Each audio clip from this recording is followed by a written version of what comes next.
Hello, hello. Let me add my link so you guys can follow me on all my social media, shop my Amazon storefront. I'm on live right now, sir.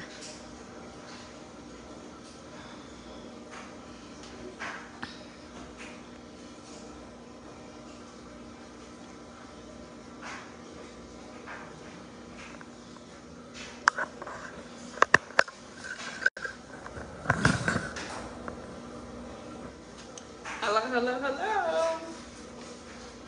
This even fit me better.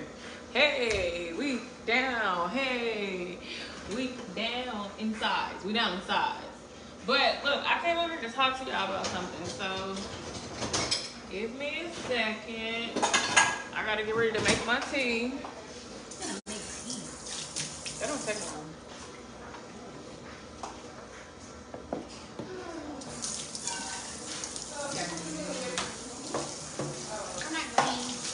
Oh, you're blessed because you're going to church like that. Oh, we in church? We're not going to church. Yeah, we are. No, it's level 4. Remember I told you I have to talk about service? But my family is there how we go. Oh! Hey, man, I was up and You was on the camera. Oh, shoot. What happened? I was whining and twining. They gave us this weekend. Yeah. Ooh. Oh, I got some. So I gotta be out of my 50s by Tuesday. We need to get a You hear me? membership so we can work out together too. I gotta be out of my 50s. Well, at least lose 7 pounds by Tuesday. No, what did I say? Wednesday. Prayerfully, I can be out of my 50s into my 40s. And then we're just gonna keep going. We get So I've been sharing with you guys my weight loss journey. I was 270 pounds. I am now 257 pounds. So what we doing? We're gonna make tea. So we're not going to church or not? Y'all going to church with y'all? What time is it? It's like 12. Yeah, start at 12.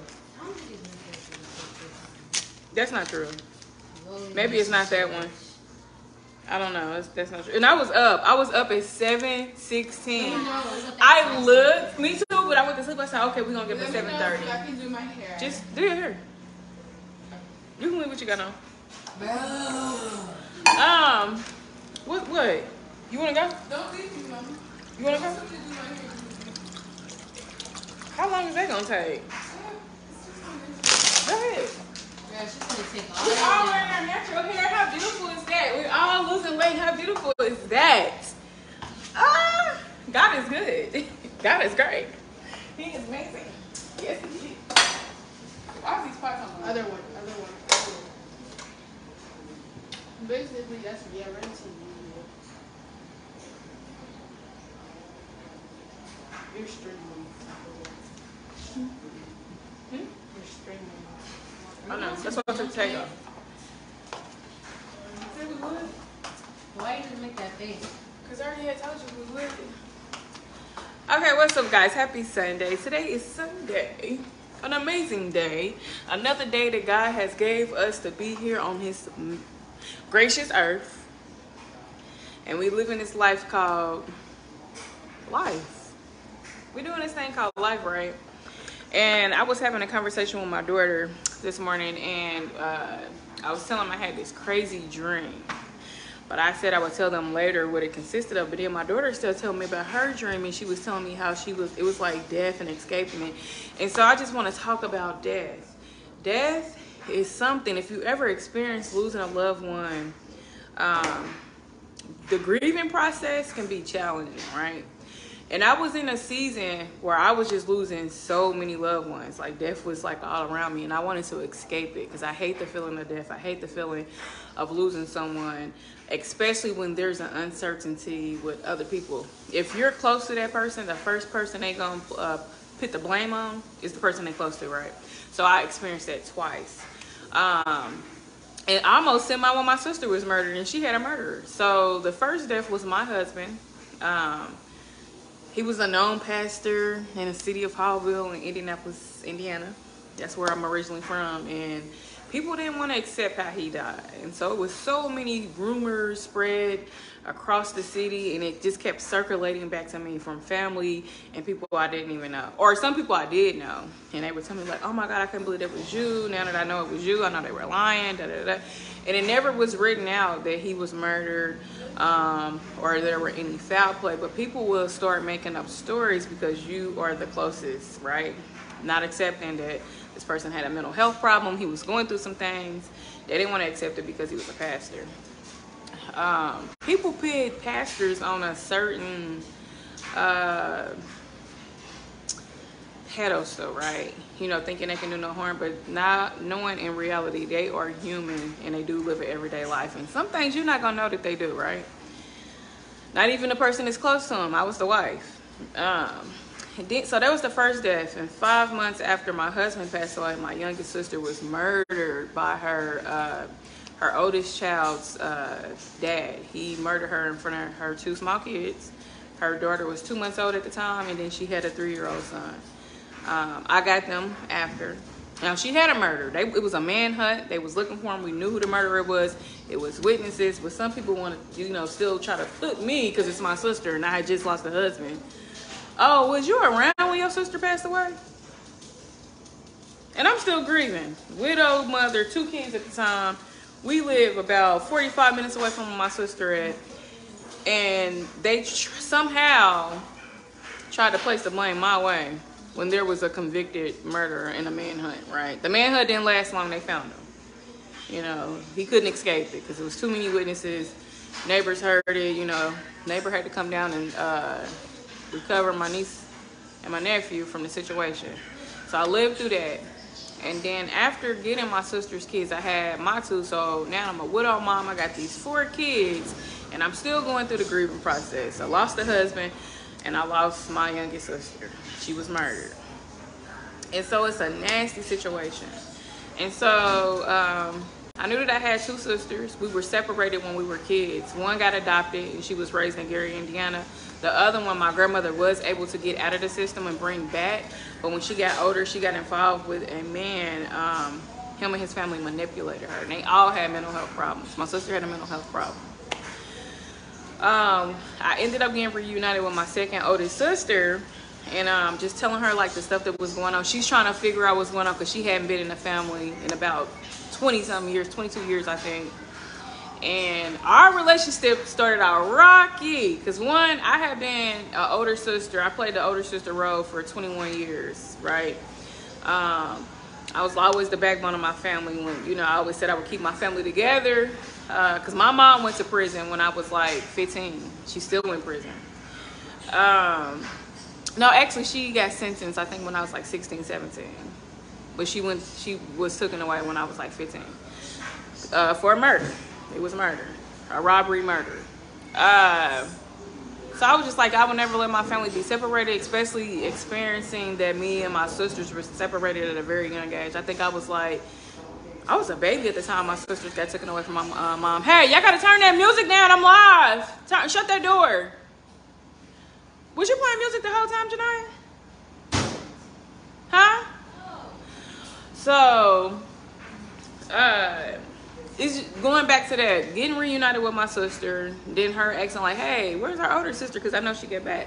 They tell her, it's like, we don't know. The family been putting out missing person report. They come back saying she wants no contact, right?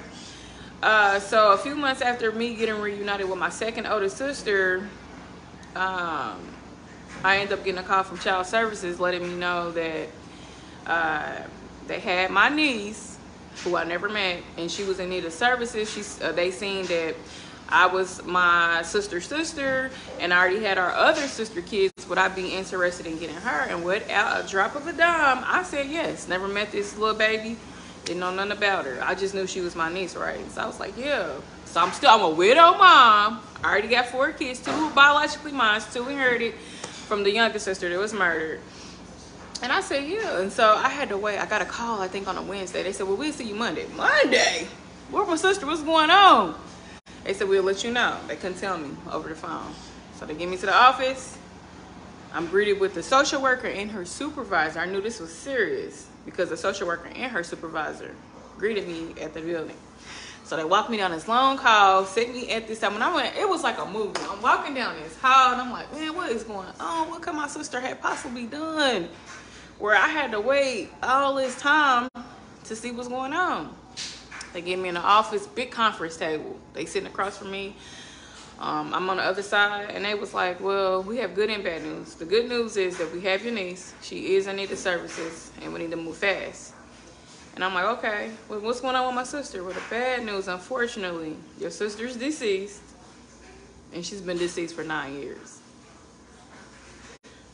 It's like my world stopped because I had just went through losing my husband. I just lost my sister from murder, you know what I mean? And then I got all these kids, and I'm like, what is going on in my life right now? What is this?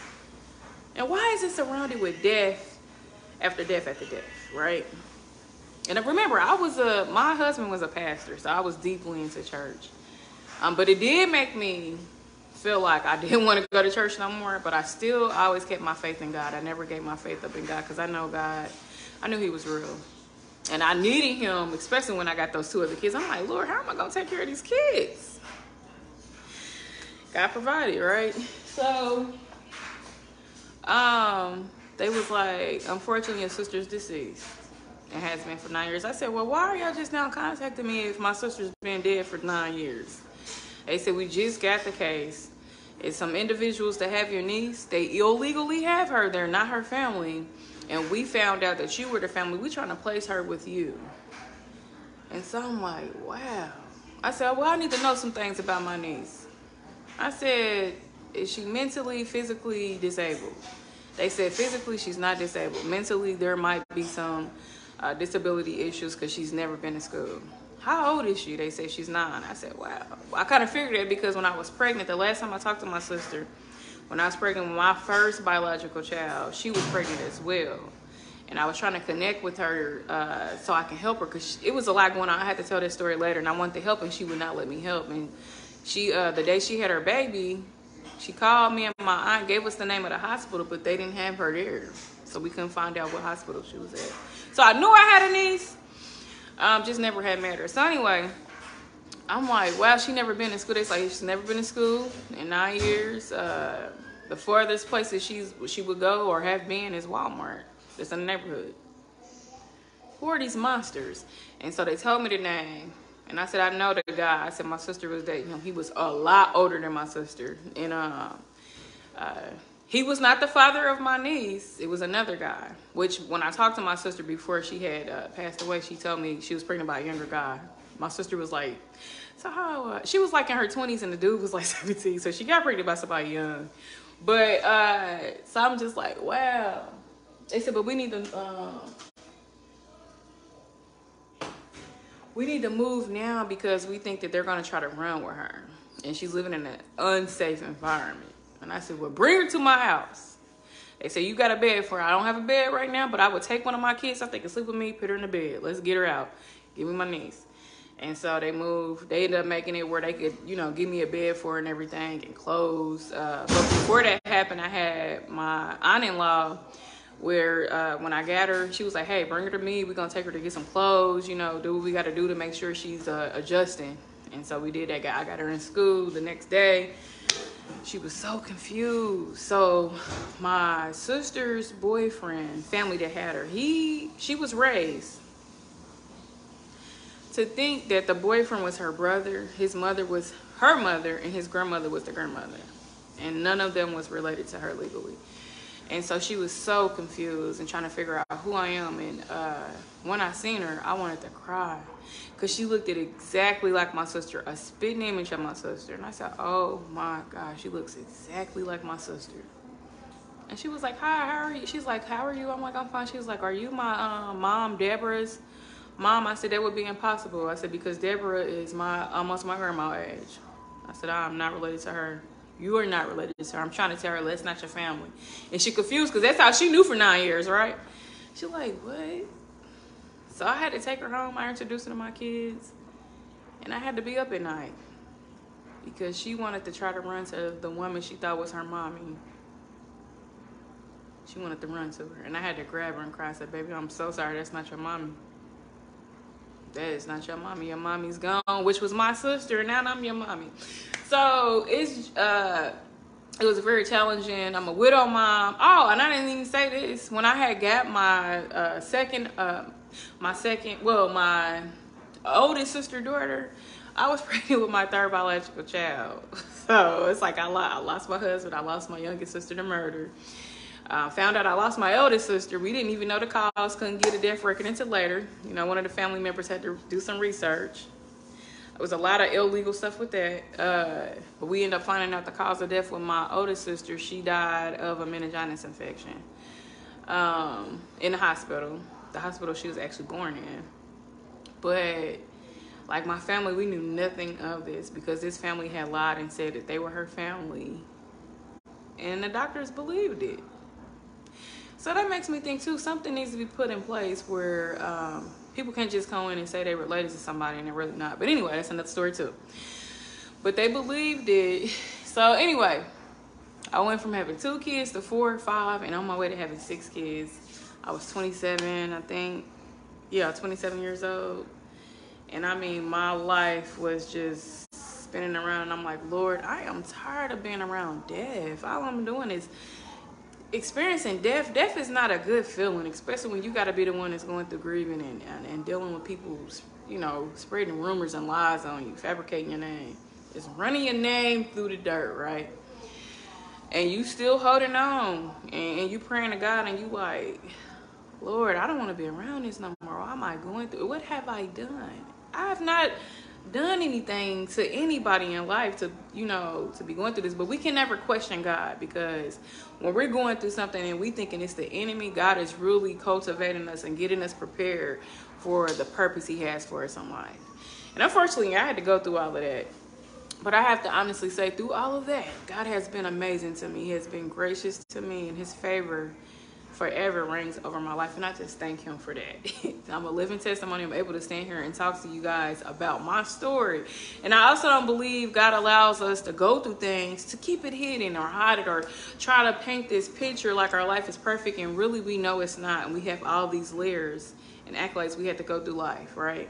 So I'm sharing it because it's gonna help somebody. Somebody might be going through this, or they might have went through it, or going through it, and they are uncertain about life right now. And I'm here to tell you, keep your faith, keep believing in God, keep on pressing, keep on communicating to him. I actually had to get a journal and communicate to him. A prophet told me this, and from that day that she told me, God has answered a lot of my prayers. He has changed a lot of things in my life, and I'm just thankful for that.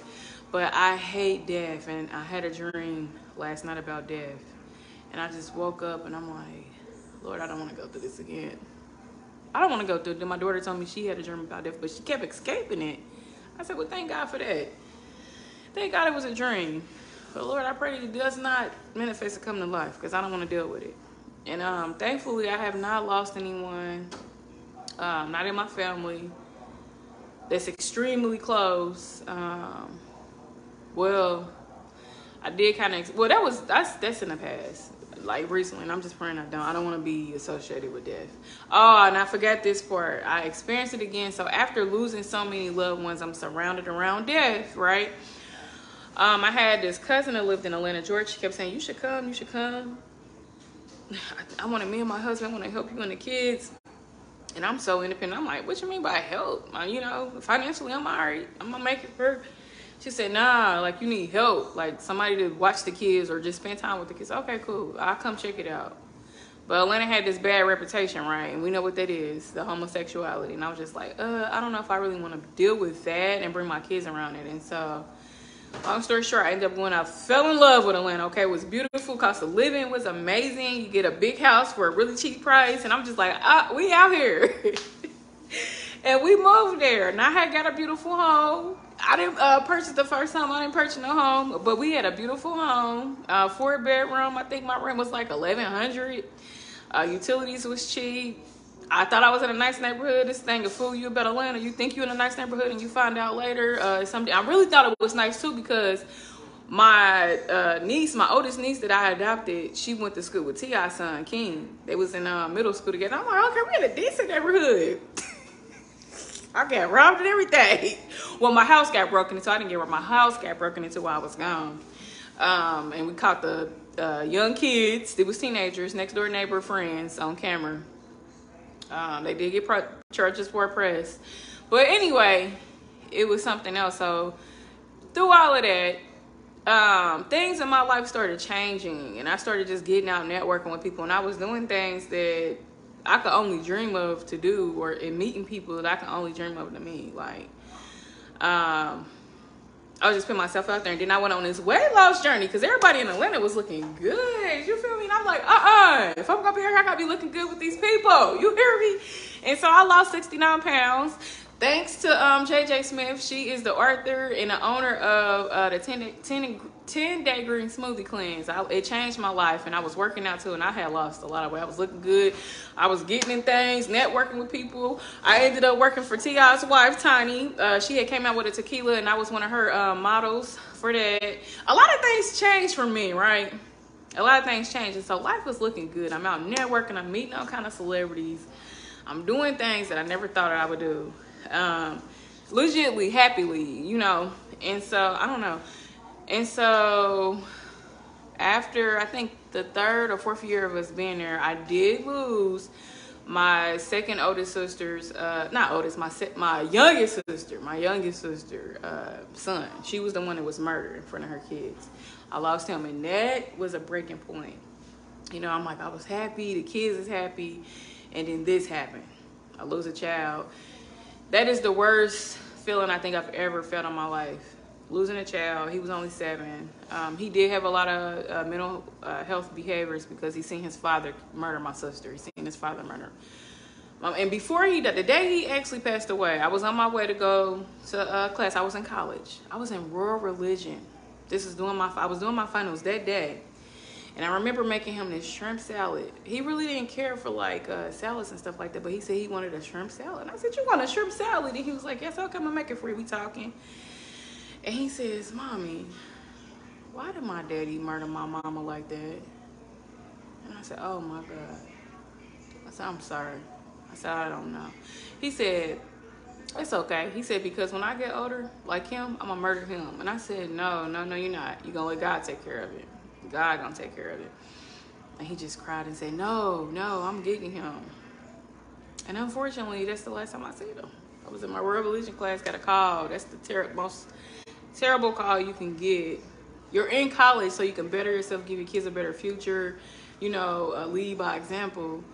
And I got the call saying they thought he was dead. He was gone. I went to try to revive him, and I couldn't. A neighbor was trying. She was already trying to work on him. Couldn't get him back. But that's the worst feeling I had. Like I said, I hate death. I hate that. That's a part of life. It is a part of life. We have to deal with it. But anybody that's going through it, don't give up. Keep on praying. Grieving don't get easy. It gets a little bit at ease to deal with, but it is a part of life that is very difficult to get over.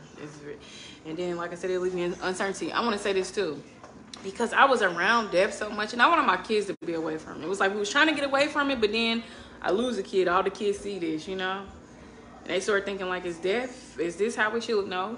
Because I'm still going to try to be positive and let you know, no, we're going to live with the purpose. God gave us a purpose to live, and we're going to live with that. But it was something else I was about to tell you. I forget.